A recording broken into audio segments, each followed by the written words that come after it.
Hi guys, welcome to Small Farm Life. Hope you all have an awesome day. I love it when the sun's just going down. It's nice and cool. And today guys, I want to talk about how those things, static caravans, can be your biggest enemy when it comes to living off-grid, on some agricultural land, in some woodland or anything like that.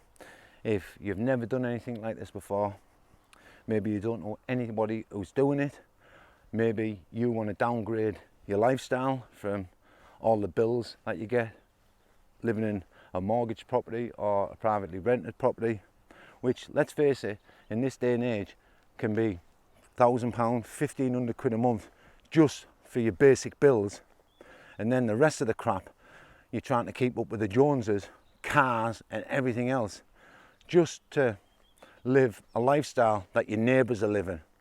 Well, if you live on land like this and you're living a more frugal lifestyle, it won't cost nowhere near that. It costs me a couple of hundred quid a month max, probably 300 max, and that's for petrol, electricity, gas that I use. Obviously I'll spend bits and bobs on food because I like food, different types of food. I grow some food as well, but this sort of lifestyle will save you a fortune, and you'd probably save enough over a couple of years to actually pay for some land wherever you might be in the UK. If you look for land the way I found land, which is basically going out and asking people. Now if you're thinking about doing anything like this guys, think about hitting the subscribe button. If you like the video, by the end of the video hit the like button. If you want to be notified of more upcoming videos, hit the bell button. But I get lots of messages of people who are at the wit's end. Their anxiety levels are through the roof because they've went out, bought some land, whatever type of land it might be, and each and every one of them say more or less the same thing, that the council have been, the neighbours have been complaining about them, enforcement officers being out and sending them enforcement notice to move the caravan off the land. And I'll tell you why that is. Because when you move a static caravan like that one behind me onto some agricultural land, and if people can see it, they're going to be phoning the council straight away. And the council look at it like this, that you are trying to convert that agricultural land into residential land. That's how they look at it. No matter what you tell them, that's what they'll look at. Now, I'm not saying you won't get the right to live in a static caravan for 3 years while you start some sort of rural enterprise, but even that is going to be a battle, and that'll take a couple of years straight away just to get through the planning system, and then they might grant you planning permission or temporary planning permission to keep it there 3 years. But the amount of people I know successful doing it a totally different way, and it's a simple way and costs way less money to do and has nowhere near as much hassle, is just by building a good quality timber clad building or metal sheeting clad building. Could be box profile sheeting, it could be corrugated sheeting. Those type of buildings fit in local communities and local areas in countryside sort of views a lot better than a big white static caravan. They just do. Plus, when locals see big static caravans, they automatically think bad things.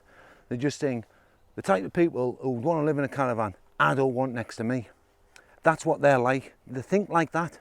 Even though you could be perfectly normal people, never done anything wrong to anybody, they don't think like that. They think caravans in their area will bring down the price of their home. And that's not good for you, not good for your stress levels, and just not good for your first experience trying to live off grid or a more frugal life.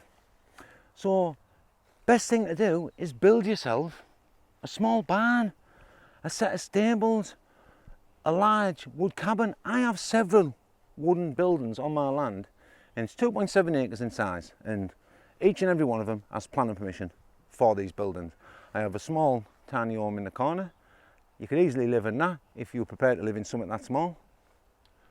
I've got a big cabin in the corner over there. I have another steel building just behind the caravan, and then I have 6 stables and a tack room at the top. Now, eventually, I know I'll have the right to convert everything more or less on the land, because planning regulations change over time. But at this moment in time, unless you've got a building that's 10 years old, you can't convert it into a residential property. But that's not to say you can't build a barn or some stables on your land, get planning permission to do so, and then convert it later on down the line. But while you're waiting for the regulations or your building to age to the proper age where you can convert it through the proper process of going to the council, putting in a planning application to do this, you can live in that building without trying to turn that building into a residential property. And nobody will either probably be any the wiser or really give a flying F what you're doing, because that building fits in nicely with the countryside and a countryside view. Not like static caravans which stick out like sore thumbs. So you're going to get less stress in your life and less pushback off any neighbours and councils if you're doing it in a timber building than you will in a caravan. And this is why people send me messages stressed out saying they're going to get through off the land, because the first thing they did was pull a caravan on the land. And I want to see loads of people have the chance to live on their own land.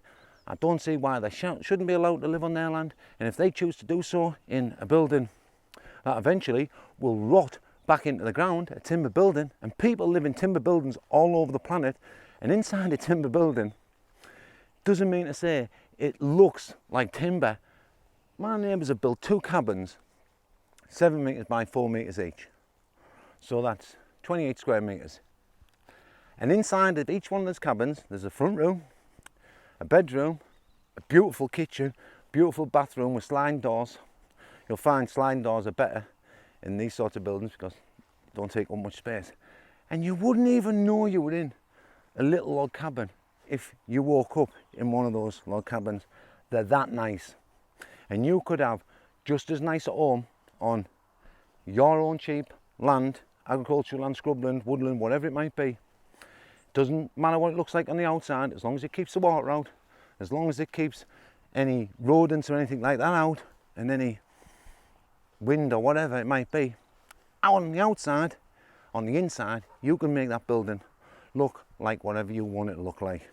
It's as simple as that. It's no different to decorating the inside of a modern house. Now, building wooden buildings is relatively cheap.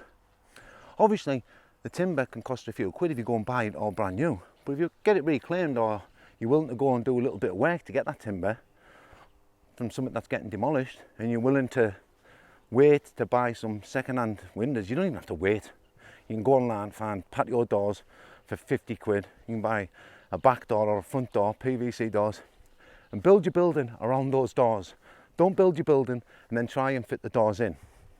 Build around those windows. And it's so simple, guys.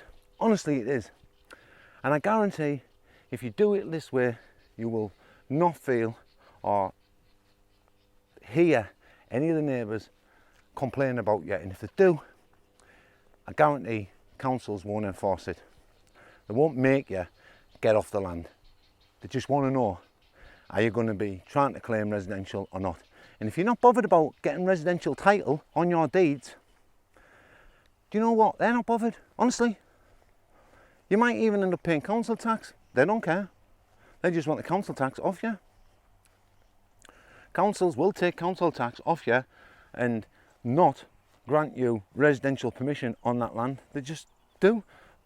I know a guy who lives in a caravan, and on the corner he pays council tax, and he's not granted residential permission on his land, but he still lives on the land. I haven't done anything to bother him. The enforcement officer came out, but hasn't done anything to enforce that enforcement order.